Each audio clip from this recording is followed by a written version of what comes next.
I shouldn't have gotten so mad at you for not paying attention during the show. Don't worry about it. I count myself lucky, to be honest. I don't envy the people who work closely with the Tsaritsa herself. I'd much rather be in my current position. At least I don't have to shoulder any major responsibilities. So they're trying to develop a completely new kind of energy.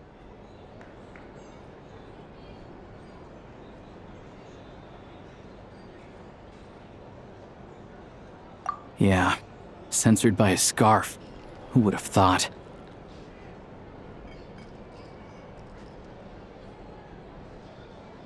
Oh, dear. It looks like my time is up. I'm afraid I have to leave.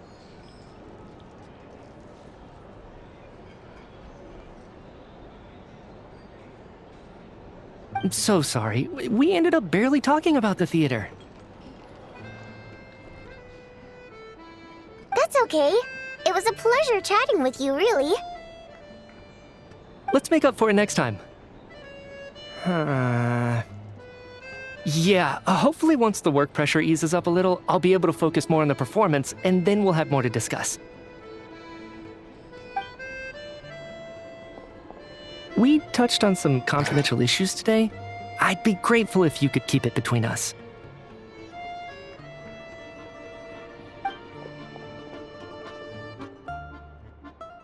That could have gone worse.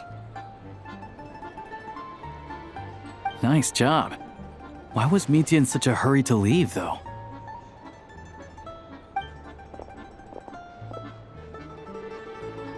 Sorry, routine inspection.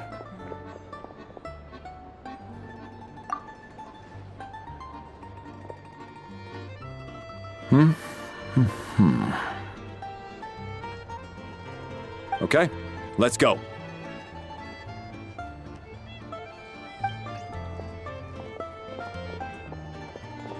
So he wasn't rushing to get back to work. He must have calculated that Valeri would find him here in exactly 25 minutes. That's frighteningly accurate. One of the main duties of the Special Assignments Battalion is to ensure that important figures stick to their schedules.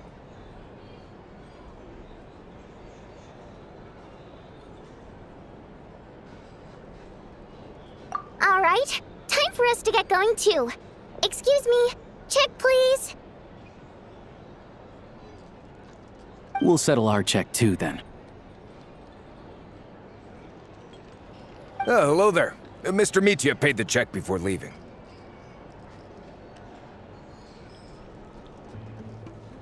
He also asked me to pass on a message. He said it was an honor to share his tea break with Miss Vodyanitsa and her two friends. Wait. So he knew we were here all along? This raises a lot of questions. Did he deliberately mention the new energy source so that we'd overhear it? Maybe his work isn't confidential after all. Maybe the key here is the purpose of this new energy. I guess that's the next thing to look into.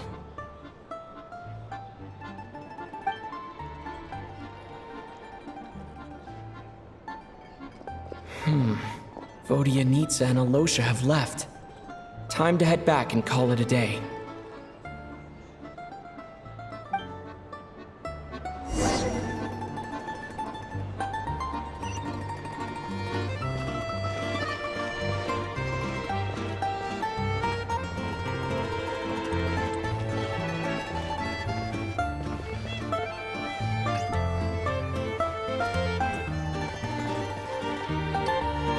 You're back! Here pretty early today. Paimon was just gonna mention that. After she woke up today, Paimon felt like her temperature was completely back to normal. But her strength still hasn't returned. Still, there's some good news. Paimon thinks she might have figured out the source of the problem.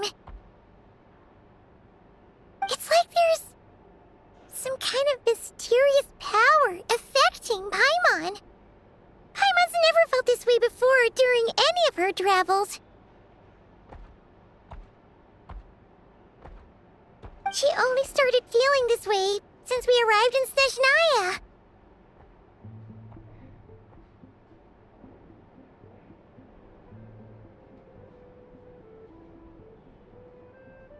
That's right. The Armory Palace needs a brand new energy source. Could that have something to do with this? What is it? You're making that face again. You know, the one you get whenever you have a light bulb moment?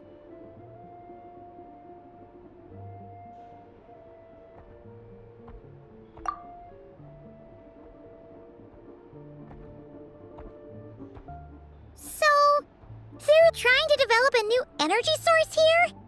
And you think that might be why Paimon's feeling unwell?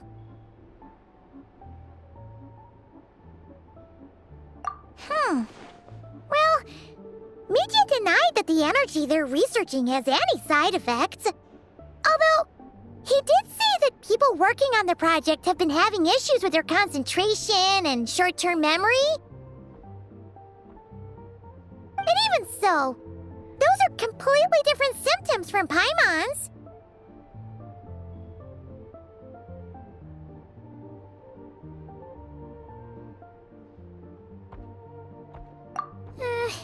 It's pretty faint, so it's kind of hard to tell. But if anything, it seems like it's coming from roughly the same direction as the Armory Palace.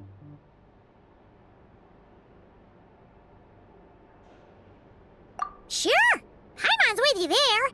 But how, though? The robot only has a limited amount of intel.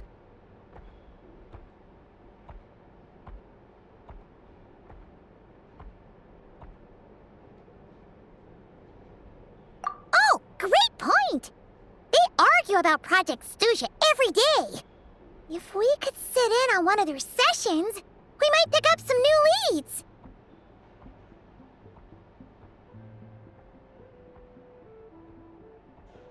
Good idea! Oh yeah, while you were out, Paimon tried all the yummiest looking desserts in the Potforia restaurant. This one seemed right up your alley. So, Paimon saved some for you. Come try it once you finish writing your letter.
Alosha replied. He says that we won't be able to speak at the Vetcha, but he can arrange for us to attend as visitors.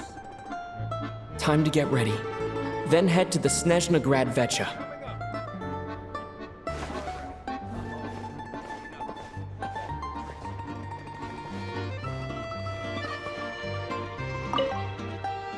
You're back! Paimon's been working on the crossword puzzle in the newspaper. It's actually pretty fun! Oh, shoot! Paimon forgot the next word! Oh, she had it a moment ago. Think, Paimon, think.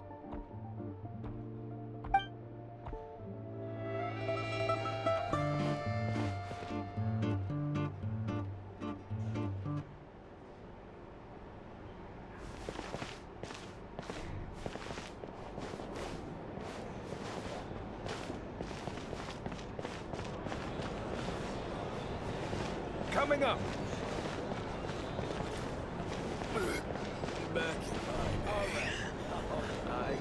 If there's anything you need, please let me know.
Miss Vodyanitsa, prima donna of the Korolievsky troupe.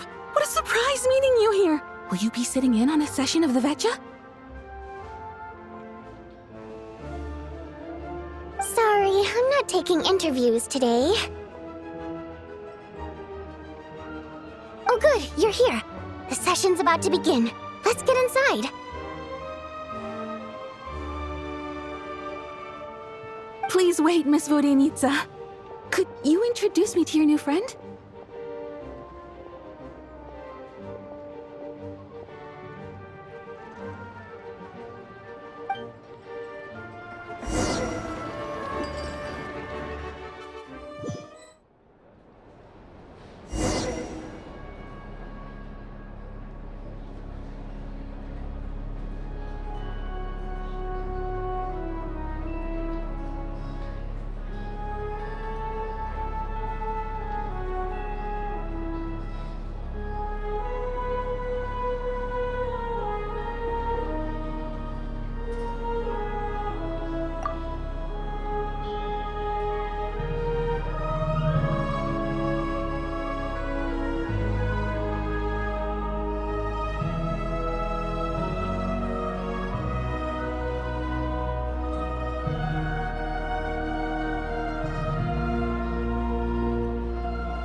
In summary, the energy management commitments made for the outgoing period have been delivered upon.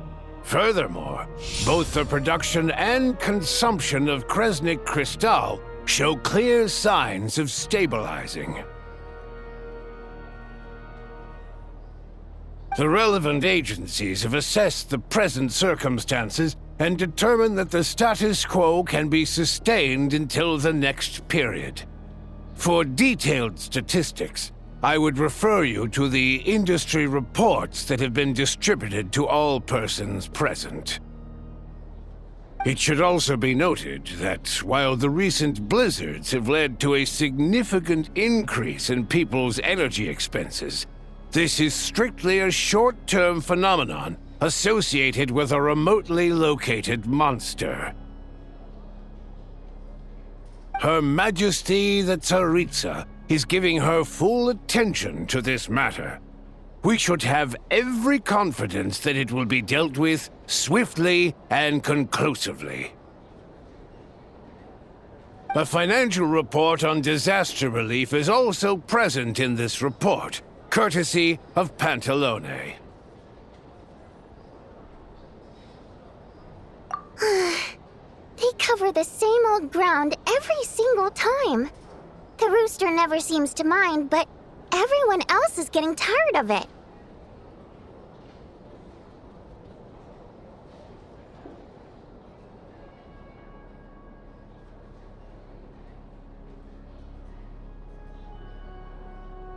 There's a general lack of trust. People aren't seeing any tangible benefits that affect them directly. Of course, none of that will be reflected in any of the reports on the table.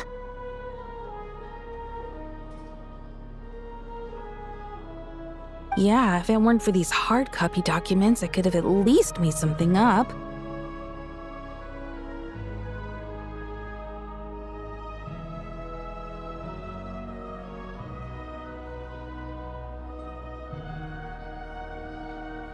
Oh, don't mind me. I'm just out here trying to hit my interview quotas. Bring out the kvass. Ever read it? Best-selling newspaper in town.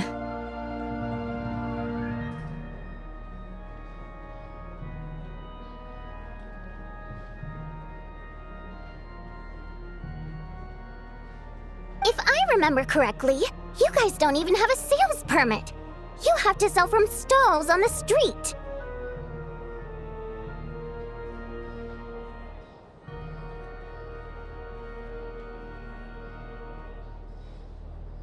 Okay then, best-selling street stall newspaper in town. Still counts.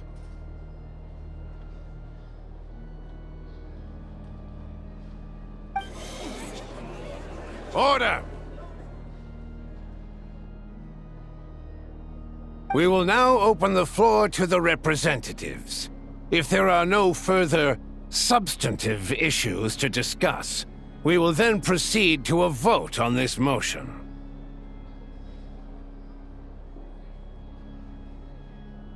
Snezhnaya has a long tradition of treating members of the Fatui armed forces and their dependents favorably. But recent surveys shows that Fatui families in remote areas have access to 15% less crystal than the average civilian family in Snezhnograd. It's been said many times before, but it bears repeating now. There needs to be a clear and consistent rationale behind how crystal is allocated, or we will soon face immense public backlash. Perhaps you wouldn't need to keep repeating yourself if you would hear me out for once. I say again, true consistency exists only in principle. In the real world, fairness is relative.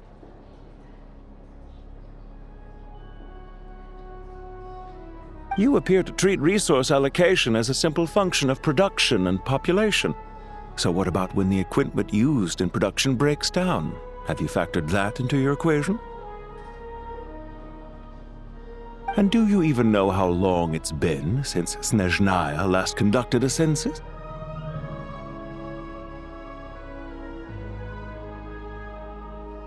If I knew the answers to questions like that, I'm sure I'd be a very wealthy man. And I doubt I'd be going by child. I'd like to bring the focus back to the specific issue I raised. Or do you wish to deny that favorable treatment for Fatui dependents is our long-standing policy?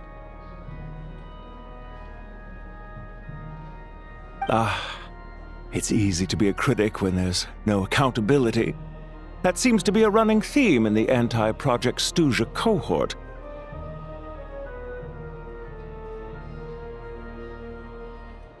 Defeat the ringleader and all other problems will magically resolve themselves. That's what they seem to think. But in case you aren't aware, not one jot in my report would change whether Project II-Geo continues or not.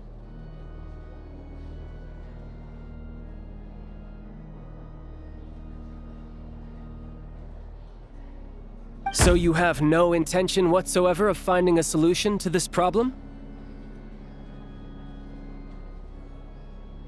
On the contrary, I'm the only one here who ever brings solutions. Child opened by speaking up for the armed forces. Regrator struck back with style and a war of words ensued.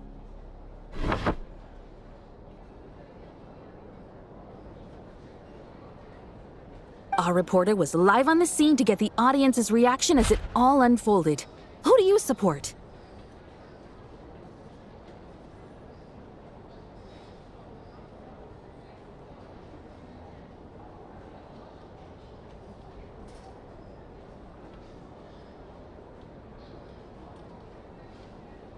The people have spoken! Child received raucous applause from the crowd as he pushed Regrator onto his back foot with a relentless barrage of questions. It had to be seen to be believed. Now you see why they don't have a sales permit.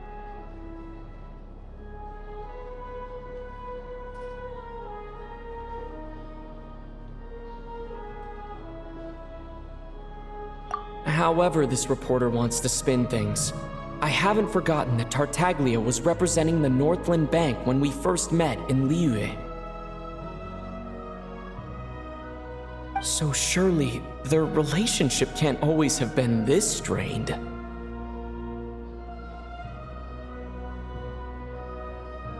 You two are getting off topic.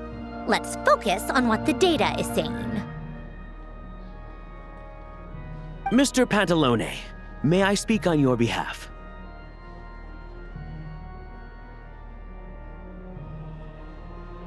Oh, please do. I'm more than happy to save my breath. Crystal distribution policy undergoes modifications with each new period.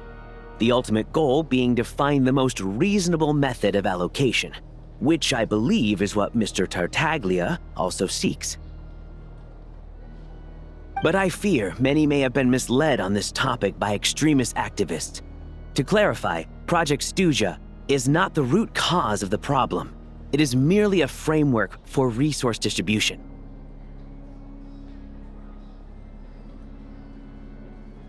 The most recent reports all point to Snezhnaya's resilience and adaptability during this period of fine-tuning, and give clear indications that a distribution framework is improving with each iteration.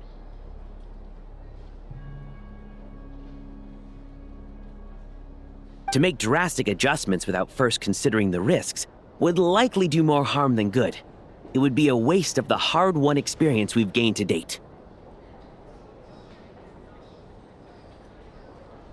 Renowned scholar of finance, Arapov spoke up to clarify the fiscal logic, clearly alluding to social organizations like the Rokot in his words.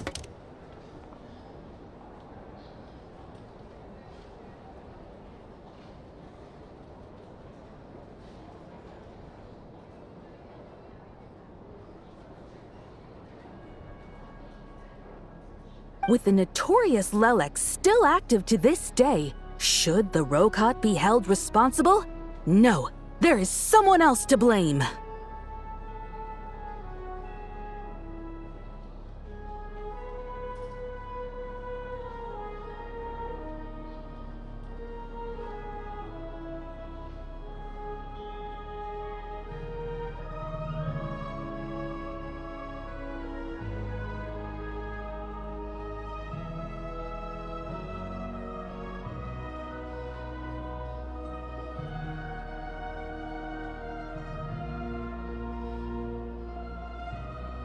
She's just rephrasing what Mr. Pantalone said.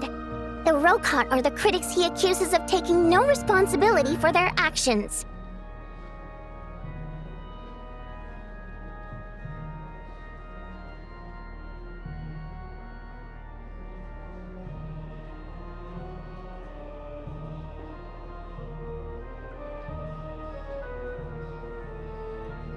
As for Lilac, you won't have heard of him yet. He's currently the most famous member of the Rokot.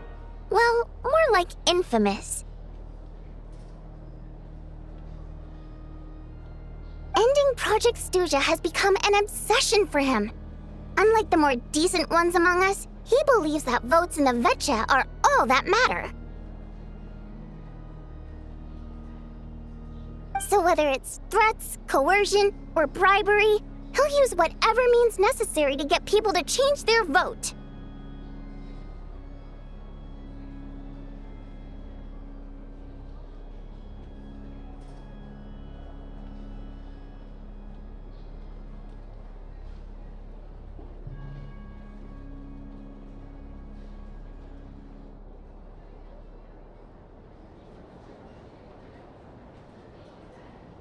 And since we're already on the subject, what do you think of Lilac's methods? Are you for or against?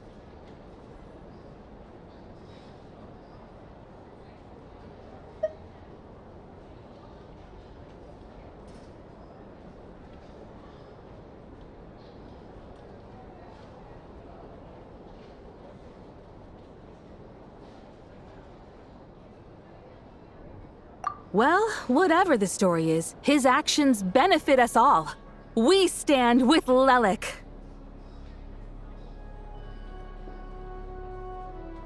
At least someone here wants to take this discussion seriously. I've been considering that issue myself. What you really need is more precise regional data, right? I think it would be easiest to let the Fatui handle it, since they're already in charge of Crystal shipments anyway. We may as well get them to collect some data while they're at it. Whatever you need, you can ask the Fatui to look into it for you. In terms of supervision, I think the Druzhna would be a good fit. I had hoped to discuss this with Miss Vesna, but sadly, she's not present. I will be happy to take a note of your suggestions and present them to Commander Vesna for a decision upon her return. The Commander has always taken a keen interest in Project Stuja.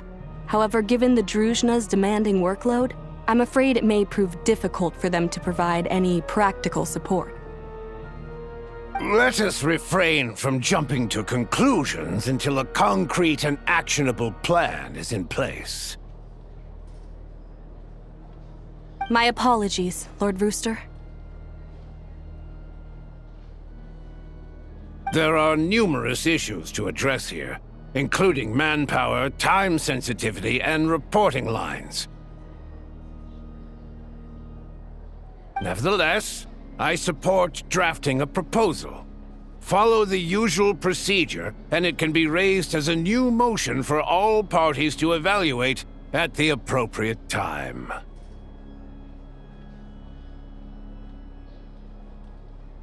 In that case, I'd like to share one thought before the proposal is drafted. The issue of time sensitivity was raised just now, which I presume relates to the official reports. In fact, the Energy Commission already collects regular statistics on each urban center and its surrounding area. Would these be of any use? That's a good idea. I read every issue of Sviet-Lolaidovka's report. And although my focus is mostly on the section about equipment operation, the energy consumption statistics also yield a lot of insights. Be that as it may, does no one see an issue with using local data to determine Crystal quotas? In the long term, it seems like a very risky solution. Not if they are used purely for reference. So long as we have the report from the Northland Bank's headquarters to corroborate it, no one will be able to fool me.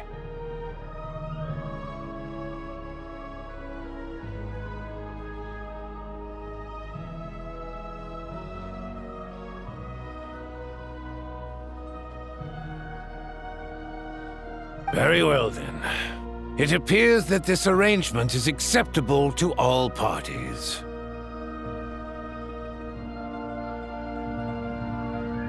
Yeah, sounds good to me. The members reached a provisional consensus on the issue of improving treatment for Fatui soldiers.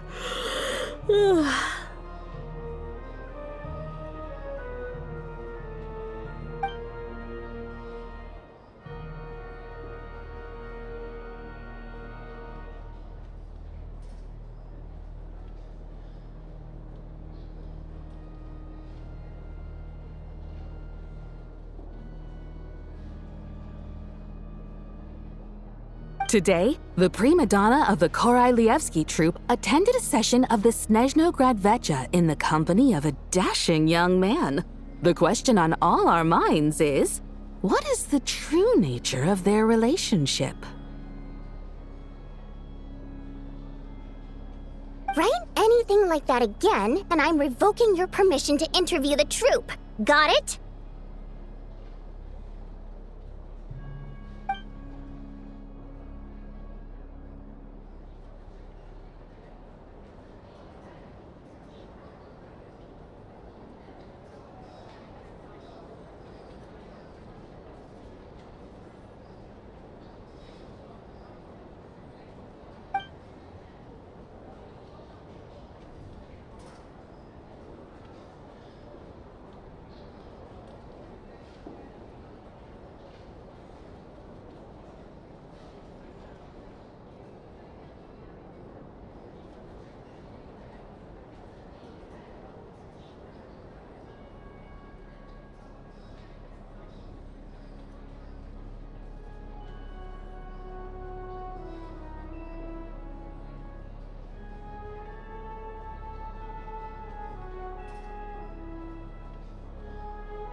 Now then, if there are no further contributions from those present, we shall proceed to the final vote.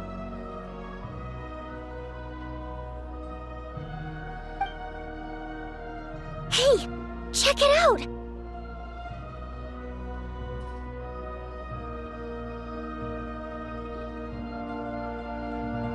What made him vote against? Why now?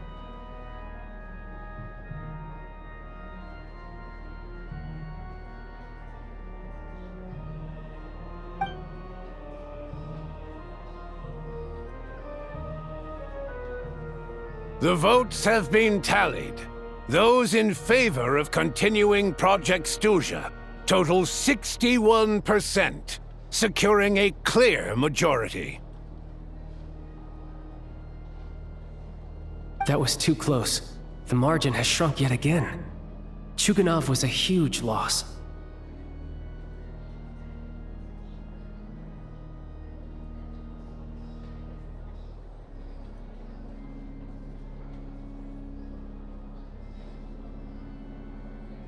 I'll bet Lelek is behind this. I wonder how Pulcinella will respond this time.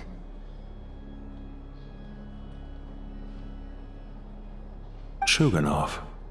I see. Lelek strikes again.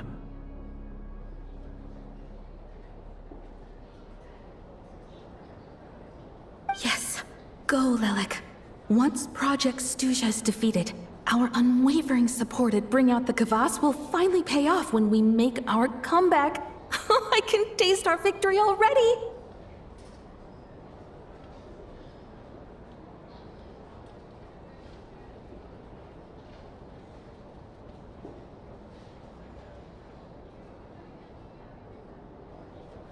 In accordance with the result of this vote, Project Stuzha will remain in effect until the next Vecha period.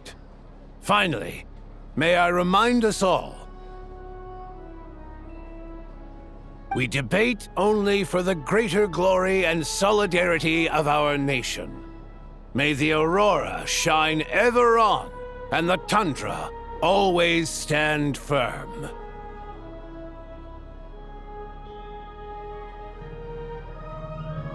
The session is concluded.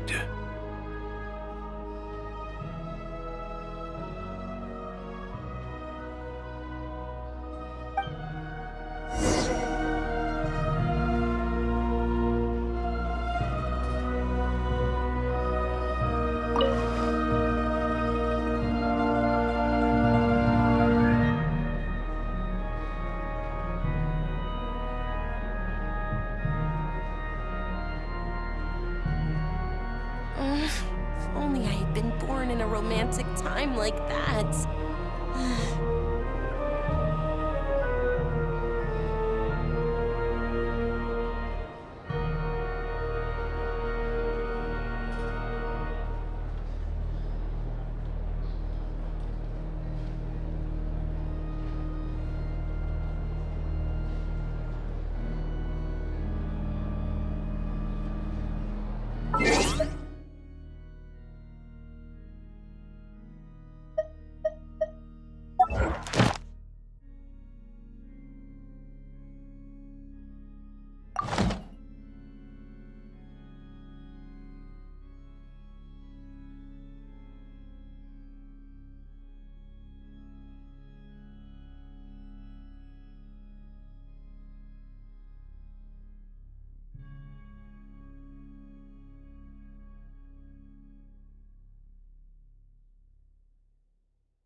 If only I had been born in a romantic time like that.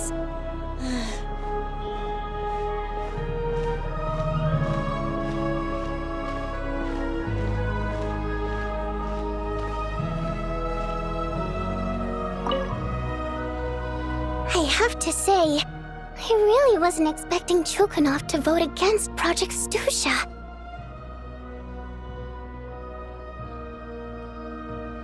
Well, in principle, Snezhnaya's business and political elites ought to be the ones least likely to oppose it.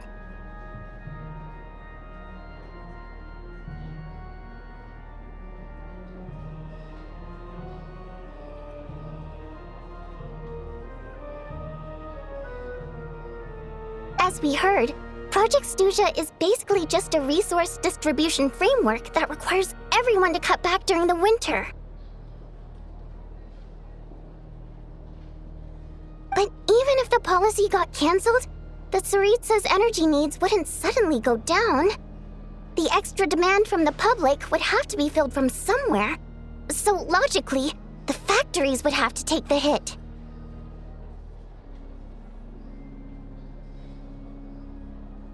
I got a letter from Mr. Mitya just before today's session. He said he's confirmed that there are issues around overtime and excessive energy consumption at the Iskra manufacturing plant. In a situation like this, once the Rooster receives the report, he'll order the factory to halt production and submit to an investigation before issuing a penalty. But that's a week-long process, and thus didn't make it onto the Vetcha agenda this time. I don't think he suspects anything so far.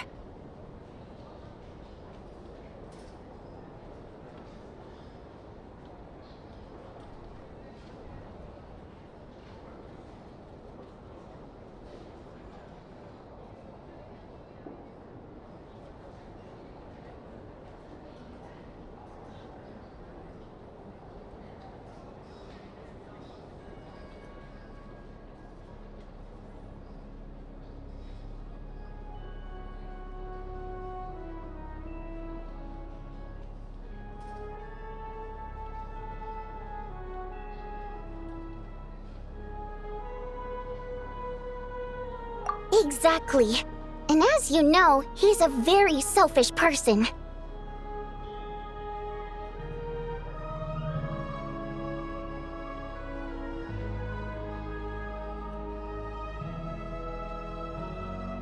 I was originally gonna try and flip him after he received notice of the official sanctions.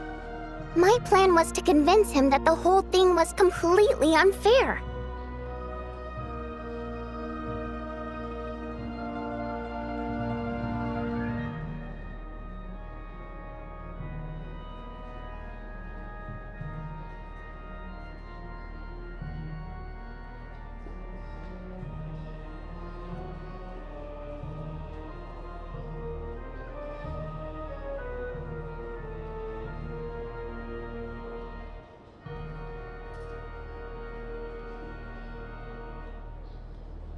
Rather than just sit back and take the hit while his factory stopped production, he'd be better off voting to end Project Stuja.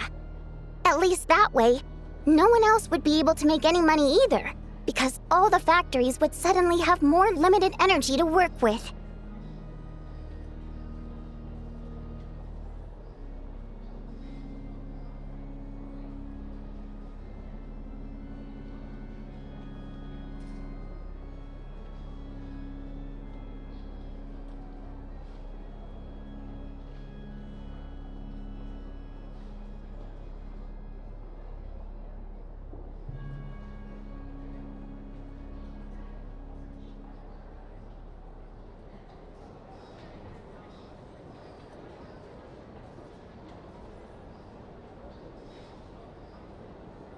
But now, he's already voted against it.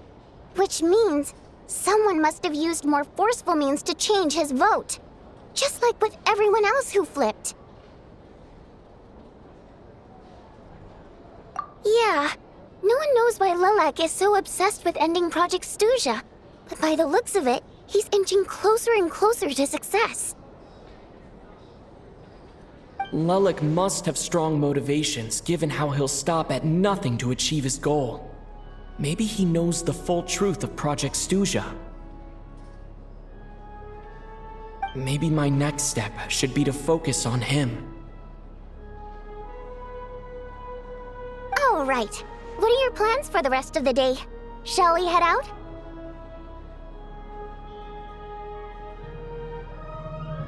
Hey, comrade. I noticed you were here during the debate. I didn't take you for a political enthusiast. Greetings, Harbingers. I just happened to have some free time today, and my new friend here thought it might be fun to check out the Vetcha. Ah, Odette must have introduced you. Looks like you two are getting along pretty well. I'll leave you to catch up. I should head back to the troop.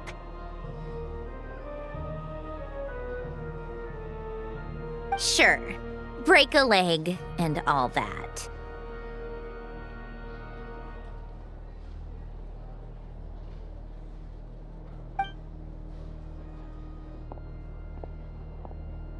Thought it might be fun to check out the Vetcha, did you? Things are never that simple with you, Traveler. There's no way you're here for kicks and giggles. Tell me I'm wrong.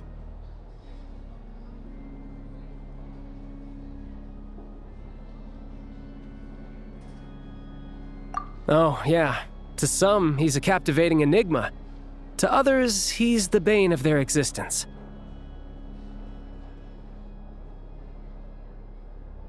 No one ever thought that some anonymous nobody from the Rokot could cause such a stir.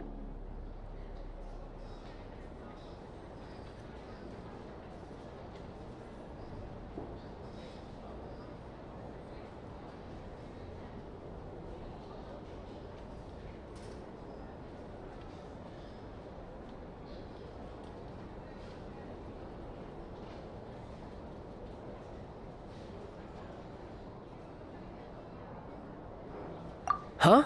You want to look into Lelik? Then I'm sure his days of anonymity are numbered. What do you think, Sandrone? Fine by me, I guess. If If the Traveler actually manages to expose Lelik, it'll be doing Pulcinella a favor. In return, it seems fair to let him in on what we've learned so far. My thoughts exactly. Sharing is caring, after all. Head back to Glupov and grab the files on Lelik. It's easier to just pull the records than go through the rigmarole of getting the Traveler a visitor's permit. As you command, child, sir. In that case, since we're going to be waiting anyway, I'll have someone brew a pot of black tea.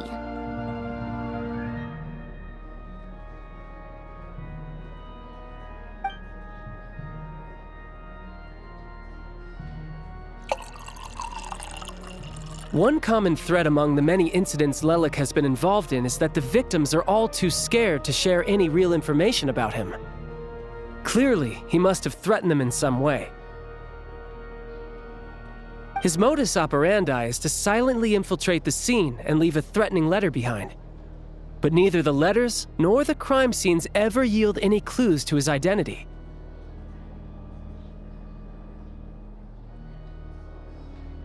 So all these files have to offer are short statements by the people affected. They don't give us a lot to go on.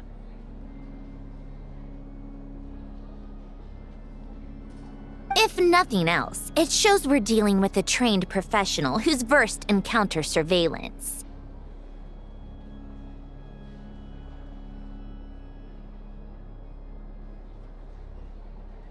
Yes, and to that point, he often strikes in highly secure locations. The victims are high-ranking and influential people who take their personal security very seriously. Somehow, Lelik slips right into their rooms without making a sound. There's never any eyewitnesses, nor the slightest trace of a break-in.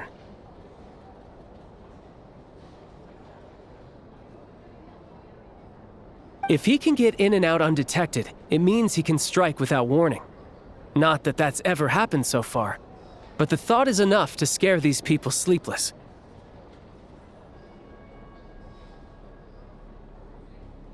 It's hard to believe that a human being could pull this off flawlessly every time, so they switched the focus of the investigation to Faye. Unfortunately, no one's found anything yet.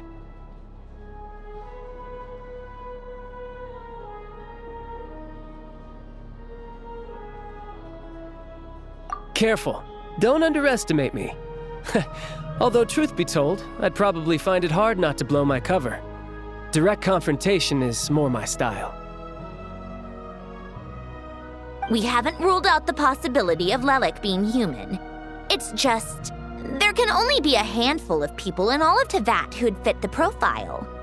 Faye, on the other hand, plenty would have the ability, but few would have the motive.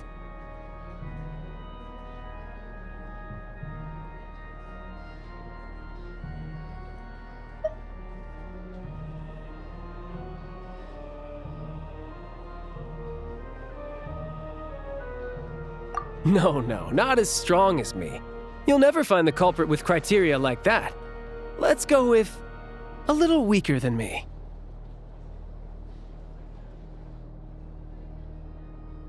Oh, you hit me right where it hurts. I'll admit, he's strong and meticulous. But can we at least limit this to candidates who have something to do with Snezhnaya? He's just trying to find a reference point. Stop getting fixated on who's stronger than who.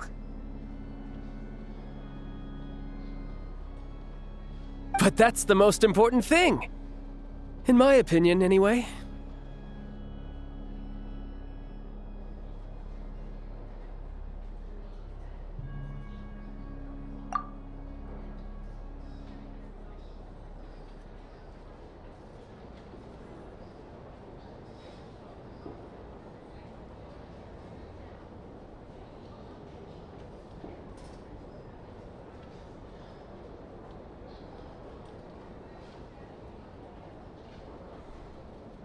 Odette, Yeah, that seems about right. Her skills are solid, and she's always calm under pressure.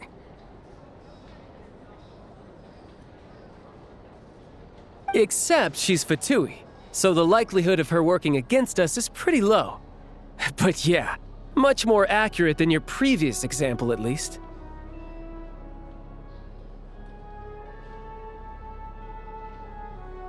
No, wait a moment. Maybe we should interrogate that assumption.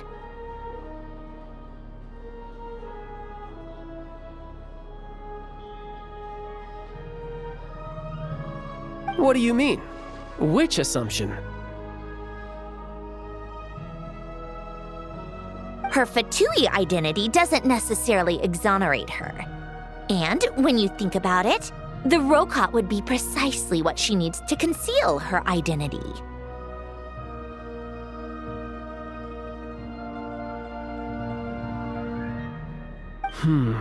Plus, she wouldn't need to be such a pro at covering her tracks. She'd already know where the Fatui will be and when, so she could choose the perfect time to act.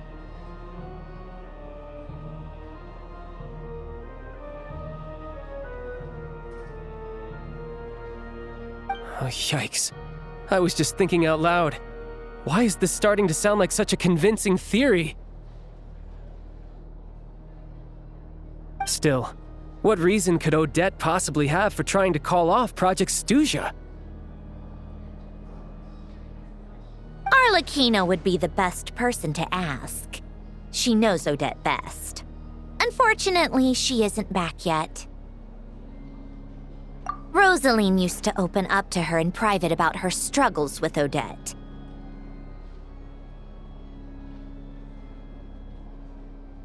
As I'm sure you can imagine, Arlecchino is quite a lot better with children than Rosaline was.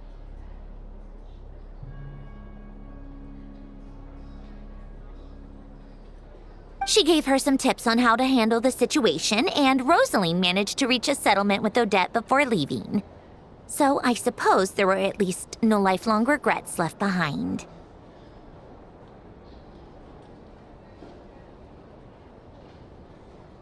Beyond that, I don't know the details about that side of things. But I do know that Odette definitely has a motive to hold a grudge against Project II-Geo.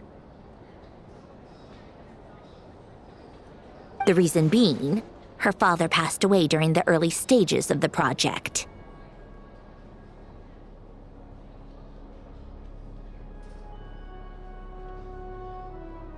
That was back before it had been named Project II-Geo, when things were still being worked out. But in essence, it's remained the same ever since.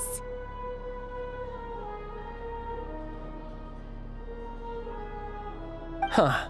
The more you know. Rosaline was always so self-centered. I never understood why she started paying so much attention to Odette.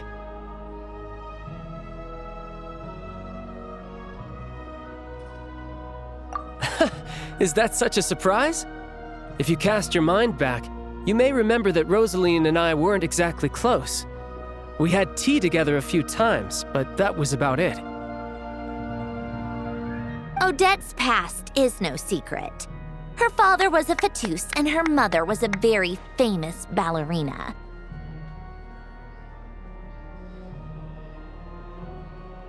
On the surface, it looks like she followed right in her parents' footsteps. But the truth is quite a different story. After her father passed away on a mission, her mother was overcome with grief. She broke her leg during a performance and could never dance again. Odette was only interested in ballet at the time, but this tragedy left the family with both breadwinners gone. They could barely make ends meet.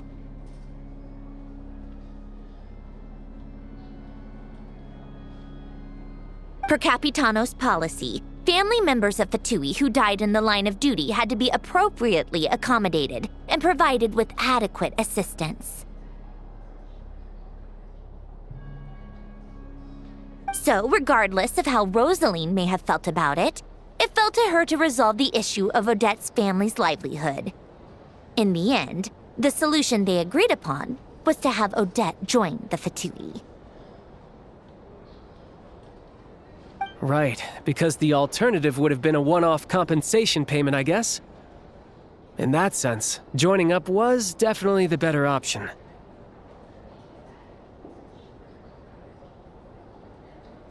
Still, she must have had mixed feelings about it, right? If she doesn't even like the Fatui.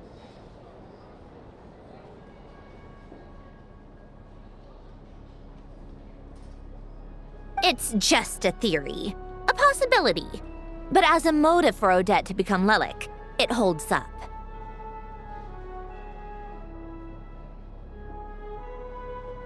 That said, I have no idea where Odette's head is at right now, or what her conflict with Rosaline was about. Plenty of people were on bad terms with Rosaline. I have no intention of trying to figure it all out.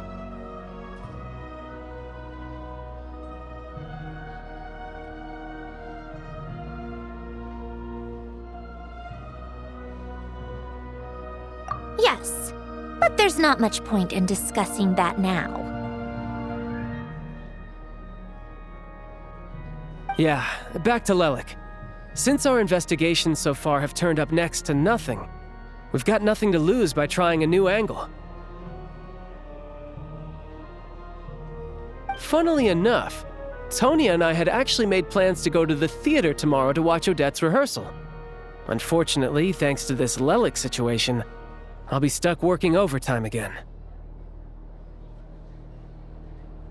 Which means you can go in my place. No point wasting the ticket. Plus, you'll get to meet Tonya. Spirit Seeker. Quite the classic ballet. It was passed down through Odette's mother's family for generations, though it hasn't been performed in years. But Odette's been practicing it diligently, and it's finally ready for a return to the stage. Excitement is through the roof. Tickets for the official performance sold out long ago. Tonya's excited for it too. She's desperate to see it no matter what. Personally, it's not really my kind of thing, but since she's my little sister, I had to figure something out.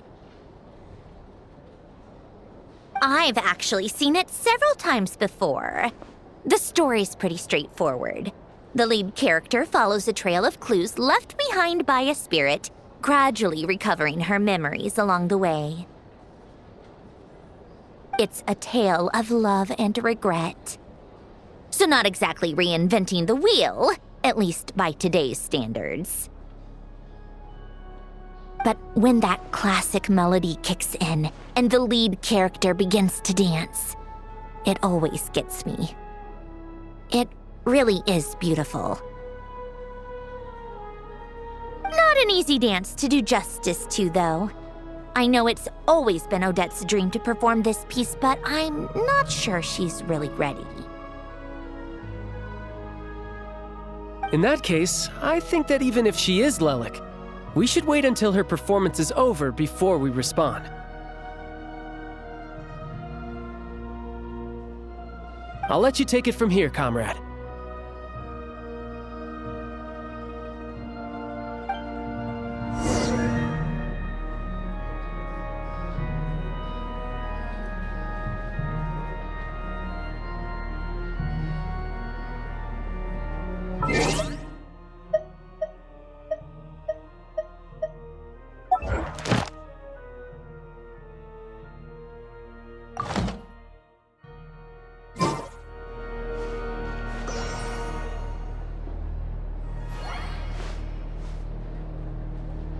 If only I had been born in a romantic time like that.